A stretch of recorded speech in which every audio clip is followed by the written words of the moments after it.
કે જે યુકો બેંકની જે બ્રાન્ચ જે છે એના અડીને જ યુકો બેંકનું જ એટીએમ સેન્ટર આવેલું છે. દરરોજ આ બ્રાન્ચ મેનેજર શ્રી જે છે એ એટીએમ સેન્ટરમાં ઇન્સ્પેક્શન કરવા માટે જતા હોય છે કે એટીએમ બરાબર ચાલે છે, કોઈ ગડબડ તો છે નહીં. તો એમને એટીએમ મશીન જે છે એમાં કેશ ડિસ્પેન્સર કે જ્યાંથી રોકડ રકમ બહાર નીકળે એના ભાગે થોડી છેડછાડ થયેલી નજરે પડી અને એમાંથી એક ડસ્ટબિન પડેલું હોય છે. ડસ્ટબિનમાં ડબલ બાજુ ગમ લગાવેલી એક બ્લેક કલરની પટ્ટી જોવા મળી. તો 26 અને 27 તારીખે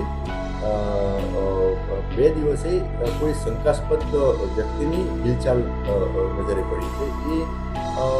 એના ઉપરથી અમને એવું લાગ્યું કે આ ગમ જે ડબલ બાજુ ગમ જે બ્લેક પટ્ટી જે છે એને ત્યાં કેશ ડિસ્પેન્સરના ભાગે કોઈ વ્યક્તિ લગાડે તો કોઈ વ્યક્તિ ત્યાં પૈસા ઉપાડવા માટે આવે તો એ જગ્યાએથી રોકડ રકમ બહાર નીકળે નહીં અને જે પટ્ટી જે છે એના ભાગે ચોંટી જાય. એટલે આ બાબતે એમને સચિન પોલીસ સ્ટેશનમાં ફરિયાદ આપેલી હતી. વિસ્તારના પોલીસ કર્મચારીઓને એક સ્પેસિફિક બાતમી મળી અને યુકો બેંકના જે આ એટીએમ સેન્ટરની બહાર એ વોચમાં ગોઠવાયા.